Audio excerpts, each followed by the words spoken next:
Sir सबसे पहले बहुत शुक्रिया, आपने वक्त दिया और बहुत सारे सवालात हैं। बहुत कुछ मेरी ख्वाहिश है कि जो शिया मसलक है इसके हवाले से बहुत सारे गलत फहमियाँ हैं, बहुत सारी चीज़ें हैं, बहुत सारे लोगों को पता ही नहीं है। तो वो आज मैं आपसे पूछूंगा और सवालात हो सकता है तल्ख हों, मगर उसके पीछे मकसद यही है कि अल्लाह करे हम कोई शिया सुन्नी ना रहे, कोई वहाबी देवबंदी ना रहे, कोई बरेलवी, कोई कुछ ना रहे, हम सब एक होकर चले। बहुत शुक्रिया सर सबसे पहले आपका शुक्रिया, आप तशरीफ़ लाए और गुफ्तगू, मुलाकात और तबादला अफ़कार, तबादला अंजार ये इंतहाई ज़रूरी है। मिल बैठना, बात करना, गुफ्तगू करना, सुनना, समझना। मैं समझता हूँ कि अगर कोई तालिब इल्म है और चाहता है कि वो अपने इल्म में, अपनी मालूमात में इजाफ़ा करे, और ख़ास तौर पे हमारे जिस माशरे का आपने इशारा दिया इसमें तो बहुत ही ज़रूरी है। आपका ममनून कि आप तशरीफ़ लाए और गुफ्तगू का मौका दिया। मुझे इस काबिल समझा कि मैं अपने और आपके मुश्तरका सुनने वालों और चाहने वालों से बात कर सकूं।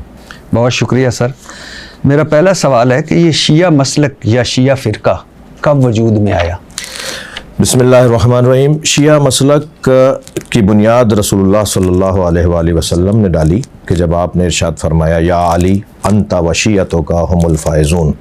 80 हदीसें मैंने उलमाए अहले सुन्नत की किताबों से जमा की थीं और अब तो बहुत बड़ी तादाद में उलमाए अहले सुन्नत ने इस मौजू पर काम किया है, किताबें लिख डाली हैं। ख़ास तौर पे अभी पिछले दिनों जो पिंडी इस्लामाबाद के एक बुज़ुर्ग आलिम दीन ने किताब लिखी है कि अहले सुन्नत हदीसों की किताबों में, अहादीस कुतुब अहले सुन्नत में, कुतुब अहादीस अहले सुन्नत में शिया रुआत, शिया रावी जो नबी मुकर्रम से रिवायत लेते हैं, सरकार दो जहाँ से हदीस सुनते हैं और वो फिर उसको नक़ल करते हैं, और जिस हदीस का रावी शिया है और वो नबी से सुन रहा है तो इसका मतलब है कि ये लफ्ज़ शिया, उसकी शनाख्त, उसका उन्वान, उसकी पहचान बेहैसियत शिया वो रसूलुल्लाह के ज़माने से थी और मौला अली के ज़माने से थी। तो मेरा ही नहीं बल्कि हमारे तालीमात का ये दावा है कि शिया उन्वान जो है वो नबी के ज़माने से है।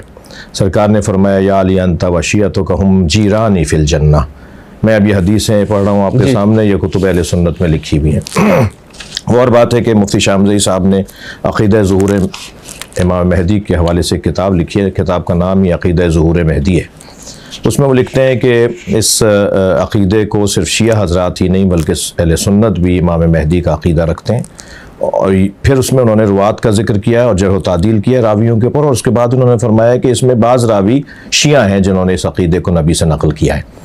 तो फिर वो लिखते हैं कि हाँ, याद रहे कि आज का शिया और उस वक्त के शियों में फ़र्क है। तो ये एक अलहदा बहस है कि आप ज़ाहिर है हर शिया, हर सुन्नी, हर मुसलमान, हर इंसान ही मुख्तलिफ होता है, कोई किसी जैसा नहीं होता। लेकिन ये कहना कि बाद की ईजाद है या बाद में कोई मज़हब बना, मसलक बना, नहीं। हमारा दावा है कि सबसे पहला उन्वान एक अच्छा मुसलमान, एक बेहतरीन इस्लाम की तस्वीर तशय्यो है।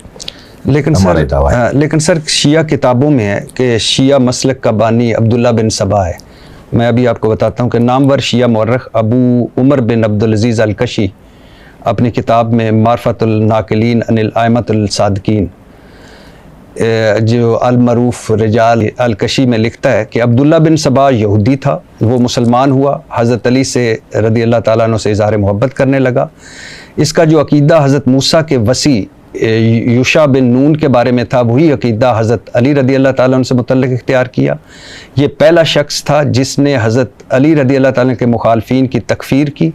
इसी बिना पर शिया मुखालफीन कहते हैं कि शियाइज़म यहूदियत से माखूज़ है। जी, हम इसकी तरदीद करते हैं, इस रिवायत की हम तरदीद करते हैं, इस दावे की तरदीद करते हैं। उसकी वजह यह है कि ये अगर आप अहादीस की किताबों में इख्तलाफी अहादीस या नवादिर अहादीस या मजऊल हदीस या जाली और मौजू अहादीस का सिलसिला शुरू करेंगे तो कोई भी मसलक बचा हुआ नहीं है कि जिसके अंदर कमज़ोर चीज़ें पाई जाती हैं। ये आपका है सर? जी हमारा है। आप हमें बिहार नवार का भी हवाला दे सकते हैं, मगर मैं तो आपको अपनी उन किताबों की तरफ तवज्जो दिलाऊंगा जिसमें अब्दुल्ला इब्न सबा को इमाम अली अलैहिस्सलाम ने जलाने का हुक्म दिया, जिंदा जलाने का जी मैं हुक्म अगर दिया। आप अगर नामवर जो शिया मौरख है, शिया जैयद आलम है,